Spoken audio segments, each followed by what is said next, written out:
see that building right here? Let me zoom in. Not this AT&T building right here, but this building behind it, right there. That's the Bank of America Plaza building, right? It's the tallest building in Georgia. It's the 11th tallest building in the United States, and it's the 105th tallest building in the world. And I want to take pictures from it, like the top of the building. I want to take pictures from there of the whole city. So yesterday, I went to that building, right, to go ask if I could take pictures from the top of it. And I walk in the door, and there's this lady standing at the front at the little kiosk, and I'm like, hey, how's it going? She's like, oh, I'm all right. Actually, she was on the phone, and she's like, thank you. And I'm like, can I get the phone number to the building manager? And she stops talking on the phone. She's like, what do you need the phone number to the building manager for? And I'm like, well, if you gave me the phone number, then I could talk to her about it, and she could tell me the information I needed. And she's like, no, first you talk to me, and then I can determine if you need to talk to the building manager or not. I'm the gatekeeper here. And I'm like, oh, okay. So then she's like, well, what do you need to talk to her about? And I'm like, well, I'm a photographer. I take pictures all around the city of Atlanta of people and places and things that make this city what it is. And I want to do pictures from the tallest buildings in Atlanta of Atlanta. And I was wondering if I could get permission to take a picture from the top of here, not of the inside of the building, but of the city skyline from the top of this building, since it has the best vantage point. So then she tells me with like this nasty ass black girl attitude with like the neck motion and shit. She's like, well, that's not a decision I can make here, that or anybody on the security team. You have to talk to the building manager about that. So I'm gonna give you her phone number and let you tell her what you need to do. And I'm looking at her like, that's why I asked for the motherfucking building manager when I came in this bitch. You know what I'm saying? I didn't say all that, but I was like, that's why I asked for the building manager. But you could see like motherfucking building manager, bitch, like in my eyes. Like I was just like, that's why I asked for the building manager. You know what I'm saying?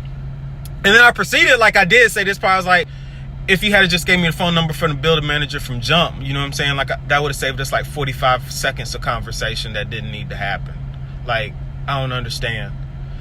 So then she's like, well, I just had to make sure that, you know, you were going in the right direction. And I'm like, but I asked for the building manager specifically. I could have seen if I had to come in this bitch and be like, hey, I'm a moron and I don't know who I need to talk to, so I'm coming to you first. But I came in this hoe with very specific requests. You know what I'm saying? With a very specific request. I asked for the motherfucking building manager. You know what I'm saying? I said what I said because I meant to say what I wanted to say when I said it. So I told you what I said in the exact manner in which I meant to say it to convey what I said that needed to be said. You know what I'm saying? Like, so take that motherfucking pen, grab that goddamn paper, and write the motherfucking phone number down. You know what I'm saying? Like, that's it. So, you know what I'm saying? She really got a fucking attitude now. You know what I'm saying? So she grabbed like the sticky and ripped it off the thing. She's like, shh. And then she grabbed her pen and she's like, with a fucking hood rat attitude, her stiletto nails and 27-piece weave installation. Like, first, like, hold on. Like, that is the dumbest fucking hairdo in the world. Like, I fucking hate the 27-piece weave. If you don't know what that shit is, Google 27-piece weave. It looks like a fucking helmet. It literally looks like somebody took layers of weave and just like, you know what paper mache is, like when you were in school and you like took the newspaper and like covered it with glue and then stuck it around a balloon to make like the paper balloon and shit. That's exactly what that shit looks like to me. Every time I see it, I just feel like you have extra protection for your skull. Anyways, she fucking takes the sticky and she's like writing the phone number down, you know what I'm saying, in these big ass like bubble letters that she probably practiced all day, every day when she was in 8th grade. So now that's like her permanent penmanship and shit. So then she hand me like the sticky, you know, I look at the phone number, you know what I'm saying, and I have to admit, you know, like the penmanship, it was immaculate. You know, it looked just like that fucking Comic Sans that you see like in the Microsoft Word when you like looking at the fonts and shit. It looked just like that. Like the shit was like exquisitely like round. I was like, this is pretty good, but I was feeling petty, you know what I'm saying? So then I like looked at it and I'm like, is this a 7? Okay, like is this a 4 or is this a 9? I can't tell because your penmanship's kind of like weird looking. You know what I'm saying? Like, just to be petty, like I could definitely tell what the phone number was, but I wanted to fuck with her. You know what I'm saying? Because she had a shitty attitude. This is the thing that get me. I really hate when people install themselves in a process unnecessarily. Like when I was in the military, I used to hate that shit. Like we have this thing and it's called an ESWAS pin when you're in the Navy, right? And it's a qualification. It's a qualification, the certification, right? That basically means you're a subject matter expert for all things in nautical warfare. Like if somebody died on the boat, like, yeah, you know, and fell over, like you could run in that bitch like, and then like take over, seamless transition, theoretically. You know what I'm saying? Theoretically, that shit could happen. But like, it's a whole tribulation. It is a fucking Herculean task to get this qualification on the boat. First, you got to go to each section on the ship. Each individual section, you got to find somebody that will sign line by line for each qualification in that department. It's like wipe your ass 12 times and they'll sit there and watch you wipe your ass 12 times and then they'll sign. You know what I'm saying?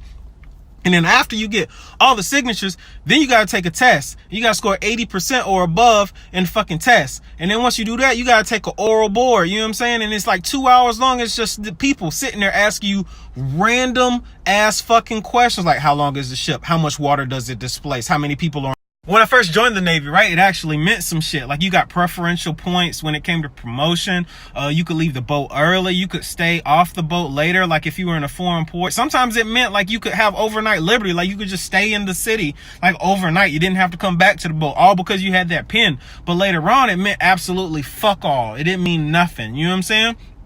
But people still made, like, even after, like, it didn't mean nothing, people still made the whole process unnecessarily difficult. Like, you would have to chase motherfuckers down to get signatures. Like, while they were eating lunch, you have to run up to them like you was about to rob their ass, like, yo, I need signatures for my book.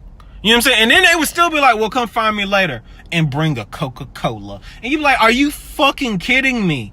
Like, just sign my goddamn book. You know what I'm saying? They were basically gatekeepers. They made this shit unnecessarily difficult. And that's what this bitch was doing. I fucking hate that shit, yo. Like, don't try and make yourself more important than you really are.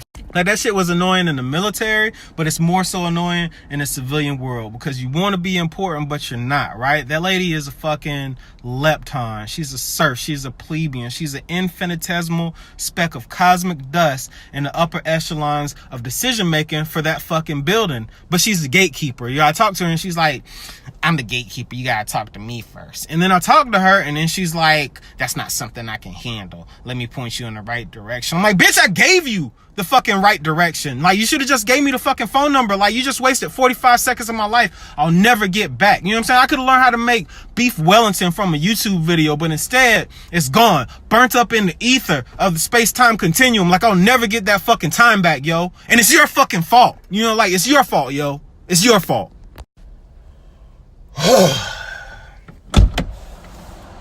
late for class. But that rant was very cathartic. I do feel better now. If you watch this rant, thanks for listening. Gotta get to class.